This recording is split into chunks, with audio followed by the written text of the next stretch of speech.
The Orlando Magic are now 11-7 after their win against the Detroit Pistons last night, 111-100, and they still don't have any primetime games slotted for the rest of the NBA season. Today we're going to be talking about what has made the Orlando Magic so effective over the last handful of games with Paolo Banchero out. And most importantly, we're going to be talking about the NBA and the wrong decisions that they made to take away the Orlando Magic's primetime games for the season. But first, guys, you already know the drill. Make sure that you like and subscribe to the channel. It's the easiest and best way to support us here at Magic Digest, and we are trying to build an Orlando Magic basketball community here on YouTube. So what exactly am I referring to? Well, I'm referring to the NBA's decision after Paolo Banchero hurt his his oblique. They decided to take the game that the Orlando Magic had slotted to play against the New York Knicks on December 3rd. It was the final day of the NBA Cup, and they took it off of prime time. What they replaced it with was the Dallas Mavericks versus the Memphis Grizzlies, and it was obvious that they were pretty much trying to avoid putting the Magic on any sort of prime time. The Magic already don't have very many prime time slots, so having them taken off it's a big deal, because obviously the Orlando Magic are a good team. They're competing, they're contending, and we didn't know how they would fare, especially when Paolo Banchero went out. But now it seems obvious that the team may have missed some sort of opportunity, or that this league missed some sort of opportunity to put this team on primetime, because it's obviously a very good team with one of the better and bright young stars in the NBA. Now, they also had a choice to potentially take them out of primetime on October 30th when they played the Cleveland Cavaliers, but that was just too soon, too short notice for them to end up making that sort of decision. That would have been really, really quick for the NBA, and it was not something that they more than likely wanted to do. And I believe that would have been November 30th. Maybe made a mistake there. November 1st, I'm getting my dates all mixed up. But when they were slotted to play the Cleveland Cavaliers, the Cleveland obviously was undefeated for a minute there until they fell to the Celtics. And that was a really good matchup. They didn't have enough time because Paolo Banchero hurt his right oblique October 30th, and then November 1st was the primetime game. They decided not to pull that one. So definitely let me know what you guys think below. Should the Orlando Magic be on a primetime game? I think they could be flexed into a better game, maybe when Paolo Banchero returns, or when he's back, and if him and Franz are playing well. I think that would be a really good option for the NBA.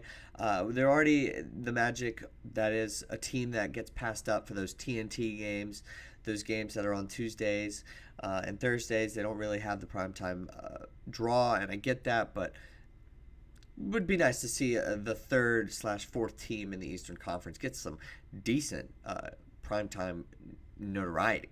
And right now they're a full game ahead of the Knicks in the third seed. All right, let's talk about what this team has been doing and why they do deserve to be on primetime. Well, since Paolo Banchero went down, and after a couple of adjustment games, Franz Wagner and Mo Wagner are here to stay. These guys have been tearing it up. Franz averaging 23 points per game. That number's probably up after his 30-point, 9-rebound, and 8-assist performance last night against the Pistons. They pretty much controlled the entire game, except for the second quarter.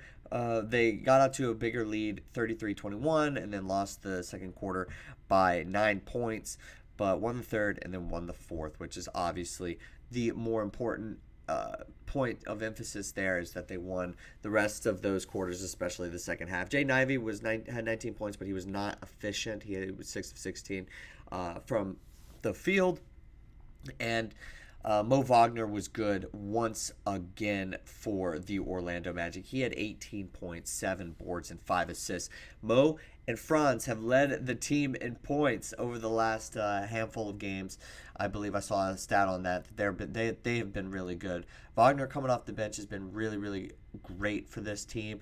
Goga Bitadze, I mean, he's been playing well, of course. He's been good in that starting role. He's getting 18 minutes. Wagner got 28 minutes last night. So it doesn't even really matter who starts the game. Wagner's going to finish that game more than likely. He's obviously got great chemistry with his brother. And then Tristan da Silva, 26 minutes. 8 points. This feels like the half of the German national team, right, for the Orlando Magic. We were making jokes about that prior to the season starting. That is kind of coming to fruition. And then KCP continuing to have a lot of minutes and be out there. And sometimes it's just cardio. Other times he'll hit a three, be 50% from the floor, and then have 8 points. And that's what it was last night. Jalen Suggs, obviously, that is going to be the biggest and most important storyline for this team right now. We'll get into that in just a second. But I just wanted to say that this Orlando Magic team is definitely something that is putting they're putting the league on notice. There's definitely some bigger teams some bigger fish in the NBA as far as the primetime stuff, but I want to continue to reiterate that this is a very, very good basketball team. And when Paolo Banchero comes back, if Franz can keep doing what he's doing, if we can continue to keep the young guys in the rotation, Anthony Black, which we're probably going to see more of in the rotation, then that will be huge. But obviously, I'm kind of burying the lead a little bit here just because we don't really have very many answers just yet. But and it says it was, and he said it wasn't a severe one. But Jalen Suggs did only play 9 minutes. I almost stumbled upon that in the little summary that I was going to give you guys. But yes, he did leave the game fairly early. They're saying it's a hamstring injury, and he did say that it probably isn't a severe one. He expressed optimism after the game. Here's what Suggs said: "I'm solid. I'm good. Good win tonight."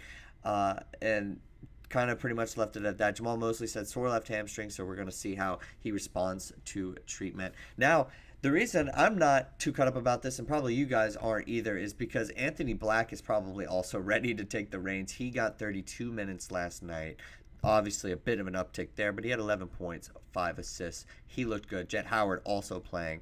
Looks like all of the guys from the Summer League who were playing, who we were watching, are having very, very big impacts. 26 minutes for De Silva, 15 for Howard, 32 for Black.